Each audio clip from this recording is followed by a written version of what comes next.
So if you got a Bible, right? Who brought their Bible? Anybody got a Bible app, a Bible? I need a Bible. Come on now. Somebody got a Bible? If you got a Bible, I want you to go to 1 Samuel 17, verse 8. 1 Samuel 17, verse 8 out of the NLT version. 1 Samuel, verse 8. Goliath stood and shouted a taunt across to the Israelites. Why are you all coming out to fight? He called. I am the Philistine.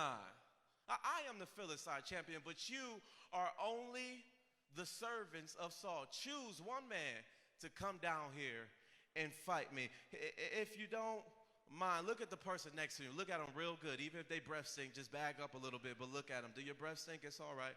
Ralph breath stink. I deal with him every day. So just look at everybody next to you and tell them this, really simple. The champ is here. Say it again. The champ is here. The champ is here. Now, I'm going to ask y'all a question. We just go kick it today. That's okay? Who knows about the rumble in the jungle?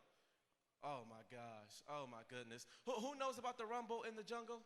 Nobody. So can I tell you guys what the rumble in the jungle was? So the rumble in the jungle was this historic fight between Muhammad Ali and George Foreman. Who knows who Muhammad Ali is? Anybody? Y'all better know who he is. Now, Muhammad Ali and George Foreman, there they are right there. So the reason why they called it the rumble in the jungle, everybody, is because they were in a distant land. They were in a distant land, everybody, and they're fighting, and all of a sudden, catch this, y'all, Ali gets them in the corner. He's beating them up all day. George Foreman is beating up Ali. Bad, bam, bam, bam. Everybody's like, what is he doing? He's in the corner. Ali's just taking it. He's beating them up. He's taking it. And then all of a sudden, bam! Oh, I got y'all now. Y'all woke now. Ali starts to attack him at the end. And he drops him, y'all. I mean, George Foreman is beating him up the entire fight. And then out of nowhere, nobody thought Ali was going to win. Ali is 32 years old. George Foreman is 25. He's in his prime. Matter of fact, on top of that, what a lot of people don't talk about, which we're going to deal with later, is Ali was coming off of a loss. He just lost to Frazier. So everybody like, man, this dude ain't going to win this fight. It's over with, man. George Foreman is too much for him to handle. So the reason why that's him getting knocked out by Frazier right there, bam, hit him with a left and put him to sleep. Here's why I want to deal with this. Because I'm watching this HBO series, right? And they're talking about Ali. It's on HBO, man. It was a great series about Ali and all the stuff that he had to go through and racism during that stuff, man. If you ever get a chance, check it out. And it got me thinking about the original Rumble in the Jungle. Now, y'all don't know what I'm talking about, do y'all? The original Rumble in the Jungle was not between Foreman and Ali. It was actually between David and Goliath. Now, who knows about that story? David and Goliath. Can I tell y'all about it for a second? So just a quick little context, y'all, so y'all can respect the content. Catch this. So you got the Philistines and the Israelites. Everybody say Philistines, Israelites. David is with the Israelites. David is, look, I want you guys to think about it like this, the good side versus the bad side. We got the Israelites, which is God's chosen people, versus who, everybody? The Philistines. Now, they're at war. But what they would do sometimes so that everybody wouldn't be just bleeding all over the place and you die, they would say, let's do this. Back in the day, during the militaristic battles, man, they would sometimes say, let's just go 1v1. You get your dude, and I'm going to get my dude, and we going to meet right here in the middle. So you get the best fighter you got, and I'm going to get the best fighter I got, and we just go settle it 1v1. That's how we going to do it. We ain't going to jump you. We're not going to do nothing. You just get your guy, and I'm going to get my guy. So that's what the Philistines are trying to do, but the thing is, they have an unfair advantage. They got Goliath. Now, I don't want to make nothing else, so we're going to go to the Bible, y'all. Look here and see what the Bible says. 1 Samuel 17, verse 4. The Bible says that he was over 9 feet tall, everybody. Verse 4, everybody. Verse 4. He says he was over 9 feet tall. He had a helmet that was made of bronze. He had a bronze coat of mail. He weighed over 125 pounds. He was a big dude, though. I know that don't add up. How's he 9 foot and only 125 pounds? But this dude is a big guy. His coat is 125 pounds. He's huge. That's how much he's just carrying on himself. I mean, this guy could knock you out without even thinking. All of y'all, who thinks they could be Goliath in here? Okay, Dre, put your hand down, man. Don't lie in the house of God like that. None of y'all could beat Goliath. So now they say to him, they say to the Israelites, you get your best fighter. You get your best fighter, and we're going to handle this 1v1. Don't nobody want to fight him. Everybody's scared to fight him. I'm going to paraphrase it so we can get through this. Ain't nobody trying to fight this big dude. Now, David, right, he got 3 brothers that are in the war. So his 3 brothers are already down there. His dad tells him, go take them some food and then come right back. So David grabbed the food. He like, cool. All of a sudden, all he hears is, yeah, your God ain't nothing. He just got the food. He just trying to walk past.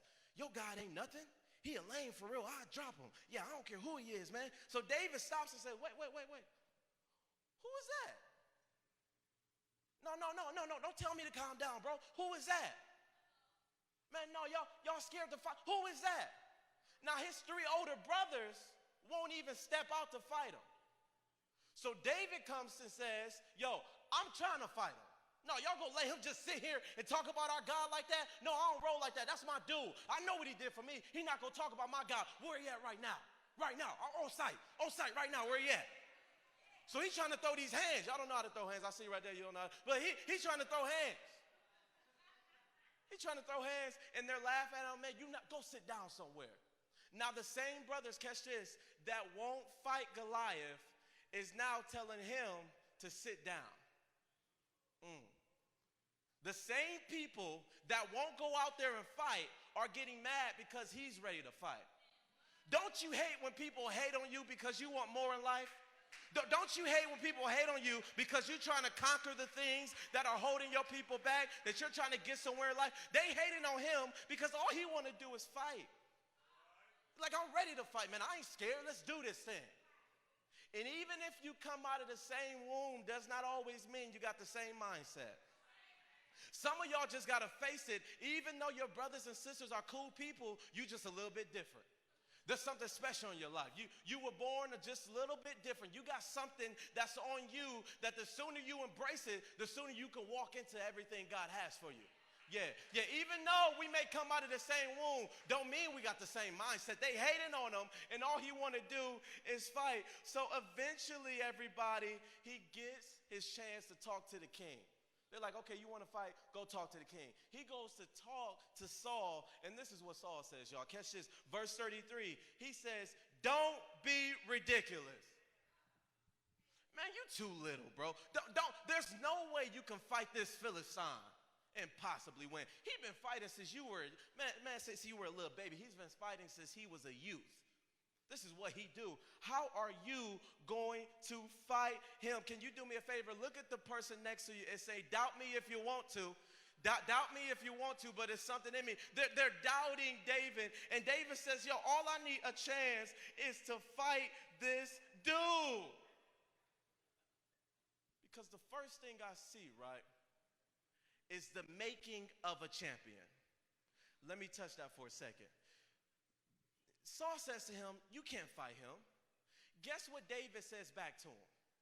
David says, you don't know this, right? But my dad, he used to have me guard the sheep. And when I was guarding the sheep, sometimes a bear came over here one time. And the bear came over here, and he tried to take all the sheep, and I had to just pretty much destroy that bear. I killed him. With my bare hairs, killed that bear. Bow, killed him. Then another time, a lion came. Lion came and take all of the sheep and to destroy my dad's sheep and all of that. And guess what I had to do? Had to kill him with my bare hands. So don't tell me what I'm capable of. The Bible says here that he says, you don't know what I've been through. I wish I had some people in here that can testify to the fact that I've been fighting all of my life. You may not know this even though I look sweet right now and I got on my nice clothes. Put me in the right battle and I may have to do, oh my goodness, so y'all calm down now. He said, I've been fighting all of my life. David said, man, don't test me, brother. You don't know what I had to do. You don't know what I've been through. You don't know what I had to conquer in my life. You don't know what my mom said to me. You don't know what my dad did. You don't know what uncle said. You don't know what I've been through, where I came from, and I'm still here because I'm a fighter. So if you doubt me off of what I look like, that's a mistake, brother, because I may not be perfect and I may not be where I want to be, but I can still kick some butt, and I don't care if it's the devil, if it's a hater. If you put me in the right position, we gonna throw these hands. Can I get an amen from anybody in here? If you believe in that, if you trust God and know you're a fighter, stand on your feet and say, I'm a fighter, I'm a fighter. I'm a fighter. Y'all may not believe it, but David said, if you put me in this position, I guarantee you I'm a fighter. So I see the making of a champion, everybody. He's been made for this. He's been training for this all of his life, and it made me think about something. Let's slow it down for a second. You know, I was watching that documentary, and Ali said, man, I hated practice. He said, I hated practice. I never wanted to go to practice. It was horrible. But the one thing I understood is that if I never went to practice, I'll never be prepared for the fight. He said, every time I went to practice, I absolutely hated it. Can I ask you a question? Let's switch for a second, because if you're going to be a champion, you got to be doing something in life. What are you practicing? Let's land here for a second. What are you practicing, and are you practicing like a champion? Ali understood even before he was a champion, if I want to be one, then I got to practice like one. You don't have time, young brother, because you're a king, you're a young queen. You don't have time to be fooling around with everybody else because you're a champion. There's things you have to go get in life. There's things you have to accomplish. And if you're not careful, you'll end up wasting your practice time. Y'all didn't even catch what I just said. This right now is our practice time. Yeah, my dad always tells me, maximize your selfish years.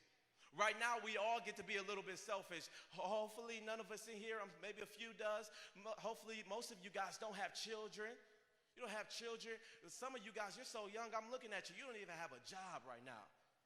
And if you do, some of you guys, most of you are living with your parents. So right now, guess what? We get to practice. We get to prepare. Because anybody watch the finals? Anybody watch the finals? Who watched the finals? Make some noise for the Raptors. Who was happy for the Raptors? Yeah.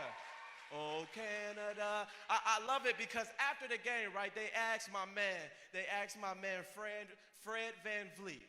They asked him, keep the picture up for a second. They asked him, man, how did you get ready? Like you know that moment came where you had to kill it and shoot that shot, and with no hesitation, he said, this is what I do. I've been practicing for this. Ever since I was a little boy, I was out there shooting my shots. So he said when Laurie wasn't doing nothing and Kawhi wasn't doing nothing, when I saw everybody in my family wasn't really doing nothing, when I saw that we were going to be average if I don't stand up, then I realized this is what I've been practicing for. Some of you, the reason why you got to practice is for when that moment comes right there. Even my hoopers in here, are you practicing like a champion?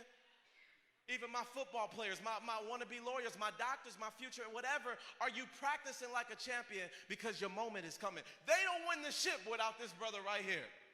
They don't win game 6. They may end up winning game 7, whatever, but they don't win that game without him. I mean, he was shooting shots that was just from wherever. Who watched the game? He was just throwing up prayers and it was going in, and it wasn't on accident. It's because he practiced for it, everybody. So the second thing I see, and I'm almost gone. Y'all with me? Say amen. The mindset of a champion. The mindset of a champion. So now David, everybody, is with Saul. Saul says, okay, you want to fight, brother? You can fight. Here's what I'm going to do for you. Here goes my armor. I'm going to give you this right here. Here goes this helmet. Here goes, my coat that I put on. Here goes everything. And he's putting on David. David like, shoot, this heavy, bro. Dang, okay, so this is what you want me to wear? Okay, let me read you what David said.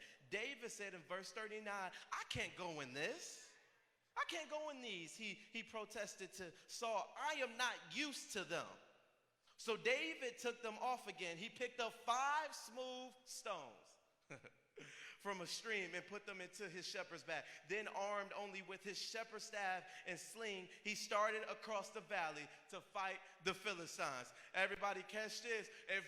My dad's been teaching this great message, man. Great series about going to war with the devil, everybody. Can I tell you something? Even as young people, if we are going to go to war with the devil, we are going to have to fight the way we're supposed to fight. But fight your way. Let me break this down to you. Saul tries to give him all of this armor, and David says to him, no, I'm cool, bro. That's not how I fight.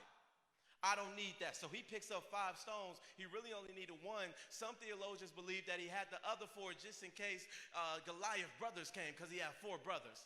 So some theologians believe that David was making sure he didn't get jumped. So he had 5 stones just in case his brothers tried to run up on him. Anybody got jumped in here? He was like, y'all ain't gonna jump me up in this boy. I'm ready for all of y'all. So he had 5 stones because he really only needed 1. He hit him with the first shot. But the reason why he said, I can't use that, is because that's not the way he fought.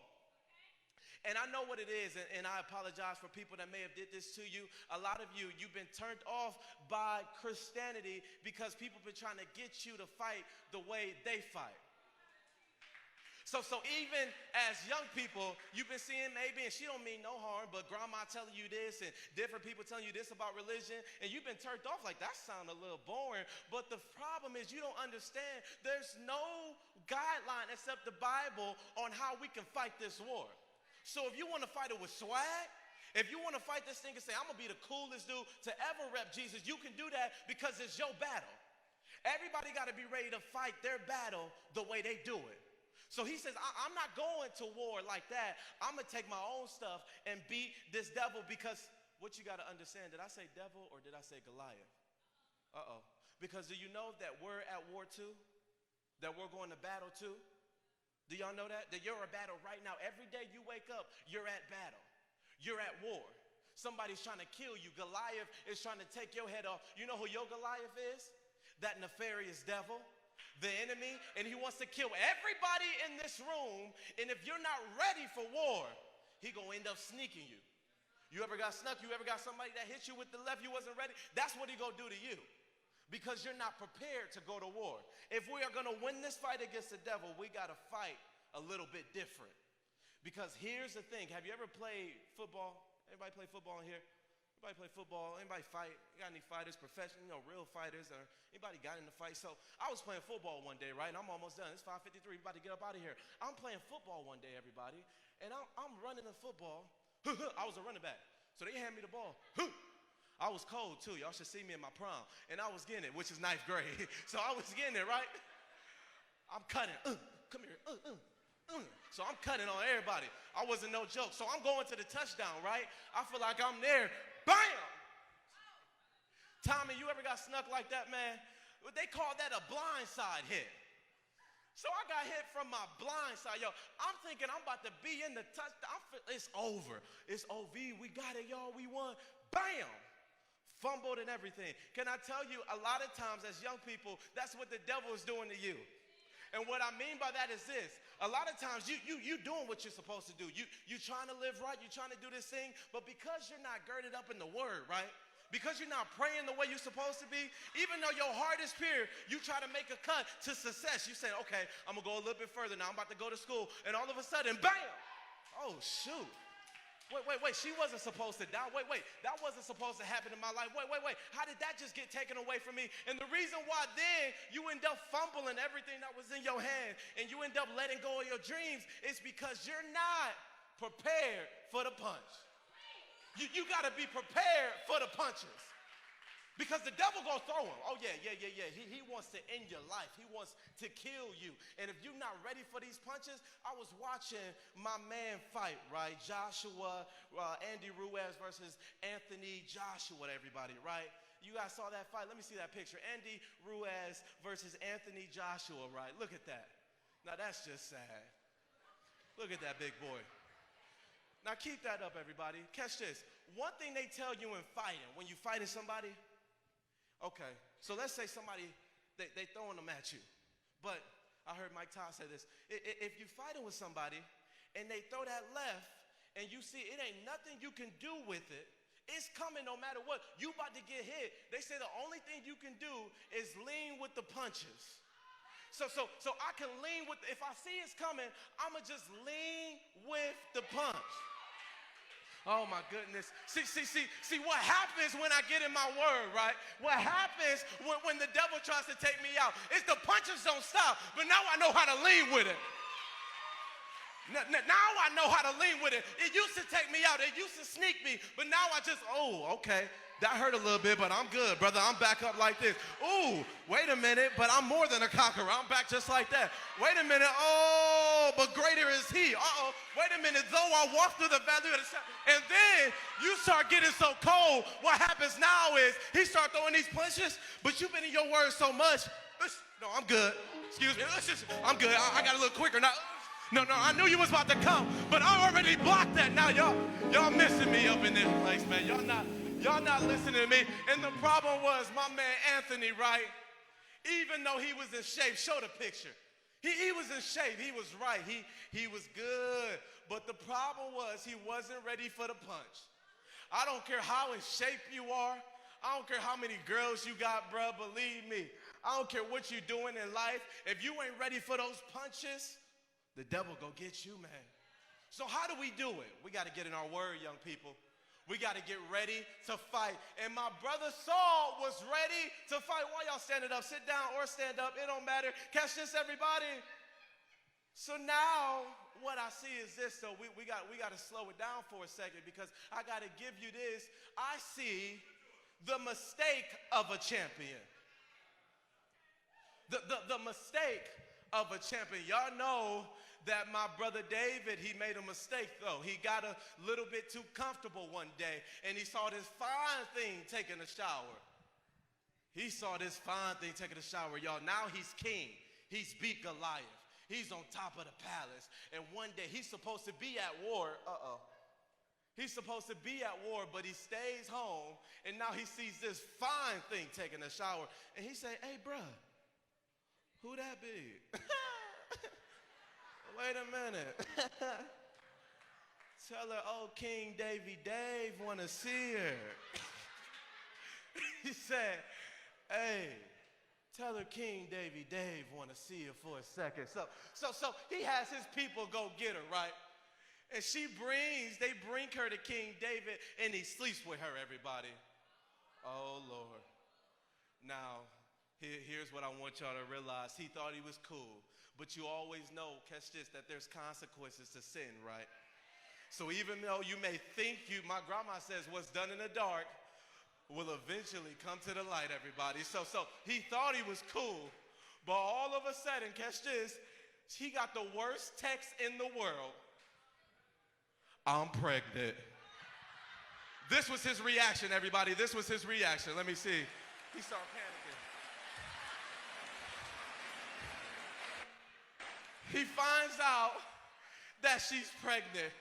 He thought he got away with it, but he sees that she's pregnant, everybody. And now we see the consequences to sin. Can I tell you something? It's going to be tough in our generation. It's going to be tough, man, but it's possible. And that's what we're trying to do as the outsiders, tell you that you can live for Jesus, keep yourself clean, keep yourself pure, and still be a cool Christian. Because I love what Dave Ramsey says. Catch this. Dave Ramsey says, if you will live like no one else later, you can live like no one else. Let me say it slower. If you will live like no one else, later, you can live like no one else. That's what Dave Ramsey says. Now, what do I mean by that? Right now, it's not going to be popular, but can I tell you there's a blessing to keeping yourself? There's a blessing. I didn't get too many amens. There's a blessing to keeping yourself. Somebody give me an amen over here. There's a blessing to saying, I'm not going to be everywhere all the time. I'm going to have to sacrifice some things because I know if I do it now, when they all trying to pay that child support, when they all now got them soul ties, and even if you already messed up, catch this, brothers and sisters, why don't you start now? Because I believe there's some old folks in here, some older folks, I say, not old, some older folks in here that can say, even if you mess up, he'll still keep you, but you got to make the decision to come back to him. I don't care what you've done. I don't care how many bodies you got. I don't care how many things you've done, how much weed you've smoked. If you come back to Jesus, it's the greatest decision you'll ever make. So then I see, catch this, everybody, the mark of a champion. And we're closing, everybody. Y'all can stand on your feet. Give me a little worship music. Catch this, y'all. The mark of a champion. Now, here's what I want you to realize. What did I tell y'all in the beginning about Ali? Ali, before he fought George Foreman, he lost to Ali. He lost to Frazier. Y'all can turn down the lights back there, Phil. He lost to Frazier. Now, right then, he could have said, I'm done. He could have said, man, I'm good. I'm not going back, man. I lost. I'm done. But here's the true mark of a champion. Listen to me, everybody. The true mark of a champion is when you've been knocked down, but you know how to say, wait a minute. Okay, so I'm fighting with the devil. I'm fighting. I've been through a lot in life. Okay. Oh, shoot. Okay, wait. Oh, dang. Oh, shoot. He getting me a little bit. Oh, shoot. Man, I didn't. Okay, I guess I'm going to just keep sleeping around now. Man, I guess I'm going to just stay. I think I'm going to just let this generational curse just keep on. I ain't going to have no money either. Mom ain't had no money. We all struggle. I guess I'm going to just struggle too. Well, or you can do like everybody else, right? And then just kind of scoot. So you living in life, but you never really got up. You just kind of scooted. You ain't really do nothing, but you made minimum wage, and you know, everybody's just drinking, party, and they go to sleep crying every once in a while, but you good, because you party and everything. I'm going to just scoot. Or, and this is not for everybody, you can say, I'm sick of being regular. I'm sick of everybody in my family having to struggle. I'm sick of people looking at me as the nasty girl. I'm sick of everybody knowing me just because I can hoop. There's more than me, man.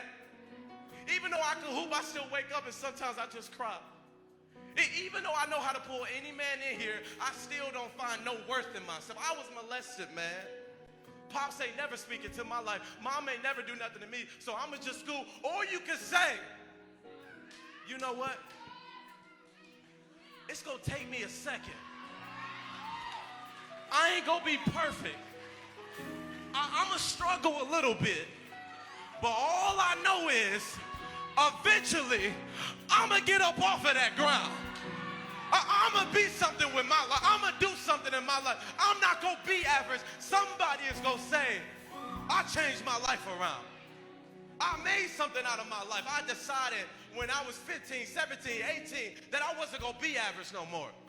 I'm going to be the one that everybody can come to when they need some money. I'm going to be the one that even though they going out, I'm focusing because I got to go.